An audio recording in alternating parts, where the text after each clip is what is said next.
Pisces, welcome. I'm going to do a general read for you. I just did one with the Millennium Thoth deck, and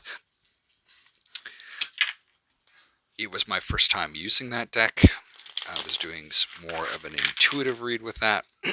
So what I'd like to do is do another read for you. And we're going to use a dark tarot deck, actually. Looking at your current energy, desires, outcome, what's working for you, what you need to be aware of.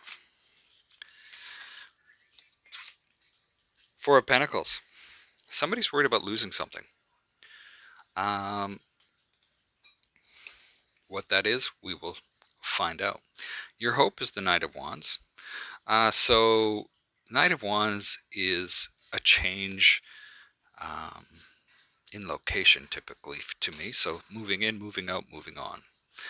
Seven of Swords is the outcome. Things not going as anticipated.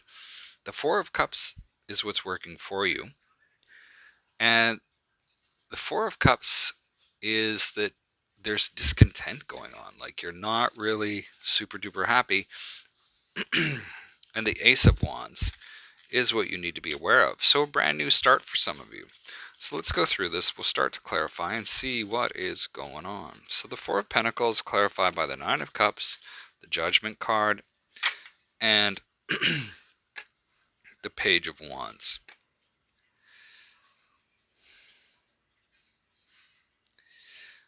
And it's almost like you're worried to lose the success that you've had.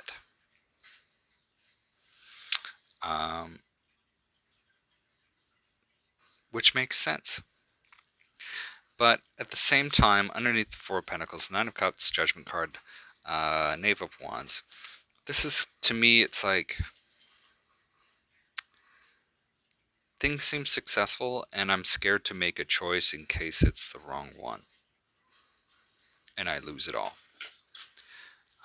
So it's kind of like, I'm going to stay with what I want or what I have, but I don't really want what I have.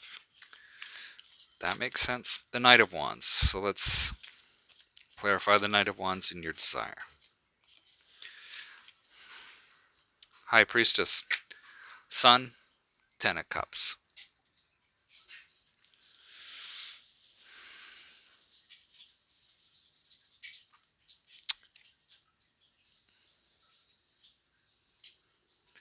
Underneath the Knight of Wands, it's like you want to move out or move on. You want to get things going, and you're not. We're looking at this intuition, and using your intuition around that should be very, very helpful for you, especially when it comes to a committed relationship of some sort. So moving in and moving it up with that relationship. Now the Seven of Swords is the outcome, so it's not really going as anticipated. You can see that there has been things that you've wanted. You can see sort of a little bit of the dream to create the security and monetary things that you want with the Ten of Pentacles. And as you go through that and understand what's going on with the Seven of Swords, there's success at the end of it. Now the Four of Cups is clarified by the Nine of Swords, the Tower, and the Lover's card. The Nine of Swords is anxiety. There's this like, I don't know what to do with this. I'm kind of tired of it. And there's a moment where you're going to get sort of knocked off that thought process with the Tower card with respect to this relationship. It's like, do I really want this? Maybe it's just not as exciting as you thought it was going to be. The Ace of Wands. You need to be aware of the Ace of Wands. And it's clarified by the Death card, the Two of Cups, and the Devil.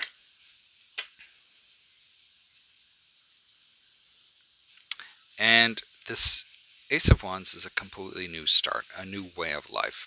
It's going to require significant change. It's going to require change within yourself. It's also going to require change in your relationship but beware of being manipulative or being stuck in your ways rather than embracing something um,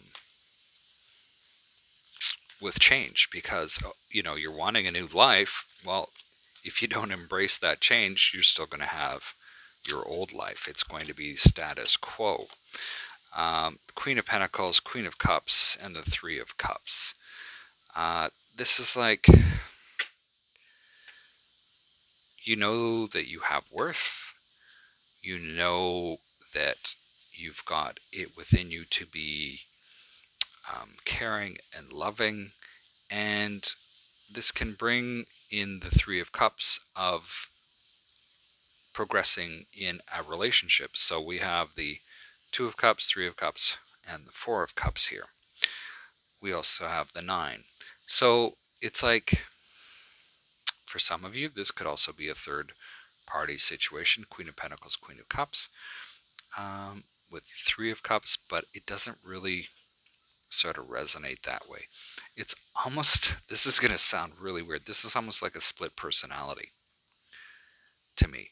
You can be very, very focused on money, and there's times where you can be very, very focused on sort of what's going on in your heart. And that's a good thing. And it's almost like trying to blend those together so that it's not such a high and low, if that makes any sense. Pisces, that's what I have for you today. Thank you for being here. Best of luck this week, and we'll talk to you next time.